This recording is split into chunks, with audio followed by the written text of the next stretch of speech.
हिंदी कहानियाँ देखने के लिए चैनल को सब्सक्राइब कर दो।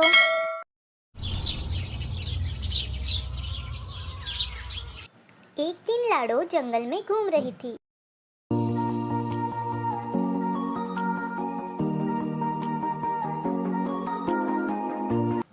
तभी उसने जंगल में सबसे अलग एक पेड़ देखा।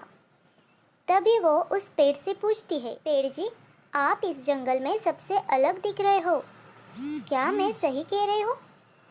तभी पेड़ कहता है, अरे हाँ लाडो, तुम बिल्कुल सही कह रही हो, क्योंकि मैं एक जादुई पेड़ हूँ, इसलिए मैं यहाँ पर सबसे अलग दिखता हूँ। तभी लाडो पेड़ से कहती है, अगर आप सच में जादुई पेड़ है तो यहाँ पे एक नदी बहाओ। वैसे भी हमारे जंगल में पानी की कमी है, तो आप यहाँ पर पानी लाके दिखाओ, तभी मैं मानूंगी कि आप एक जादुई पेड़ हो। लाडो की बात पर पेड़ हंसने लगता है और कहता है, हाँ हाँ लाडो, ज़रूर, तुम्हारे कहने पर मैं यहाँ पर पानी लाऊंगा। और पेड़ अपनी शक्ति से वहाँ पर एक नदी बहा देता है। लाडो वो सब देखकर बहुत खुश हो जाती है और कहती है, अरे वाह पेड़ जी, आपने तो मुझे आज बहुत खुश कर दिया।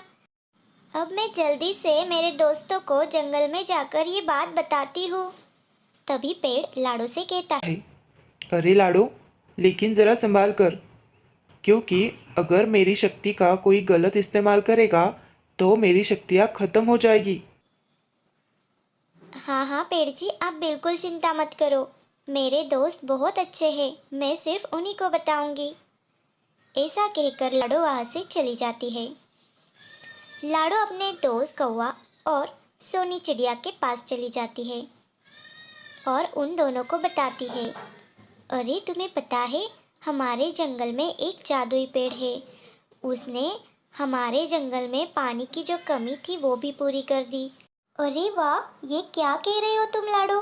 क्या सच में ऐसा कोई पेड़ है? हाँ सोनी, बिल्कुल, मैं अभी वहीं से आ रही हूँ।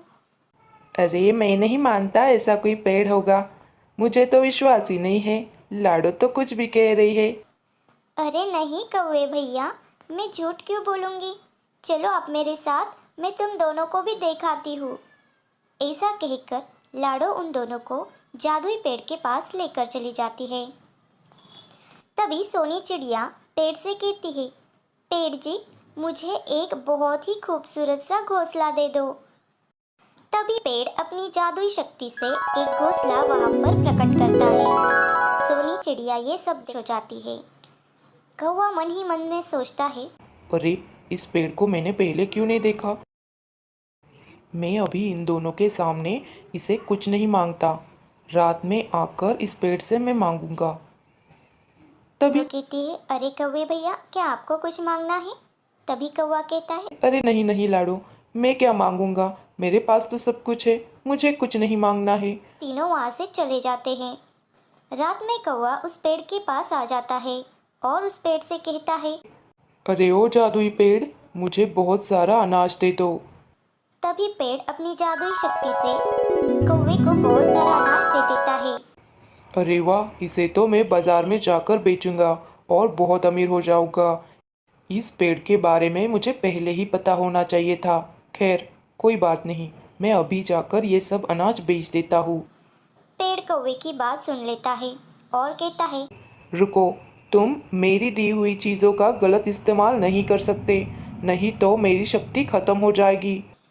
तभी कौवा पेड़ की बात नहीं मानता है और वो हर रोज आकर पेड़ से कुछ ना कुछ मांगने लगता है और उसे बाजार में जाकर बेचने लगता है।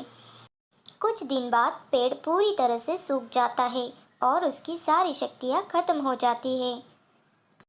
कई दिन गुजर जाते हैं। लाडो वहाँ से गुजर रही थी। तभी लाडो उस पेड़ को देखती है और कहती है, अरे पेड़ जी, ये सब क्या हो गया? आप तो पूरी तरह से सूख गए हो। तभी पेड़ सारी बात लाडो को बता देता है। लाडो पेड़ की माफ़ी मांगती है और कहती है, मुझे माफ़ कर दो पेड़ जी, मुझे ये बात किसी को बतानी ही नहीं चाहिए थी। अब हम क्या कर सकते हैं पेड़ जी?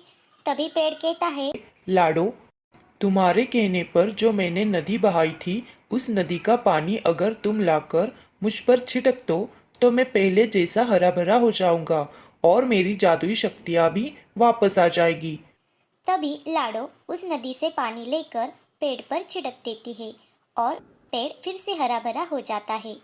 और तभी लाडो कहती है, पेड़ जी, अब इसके बाद मैं आपके पास किसी को भी नहीं आने दूंगी। आपकी मैं हमेशा रक्षा करूंगी। आप बिल्कुल चिंता मत कीजिए। पेड़ को उसकी सारी जादुई शक्तियाँ वापस मिल जाती है और वो खुशी से रहने लगते हैं।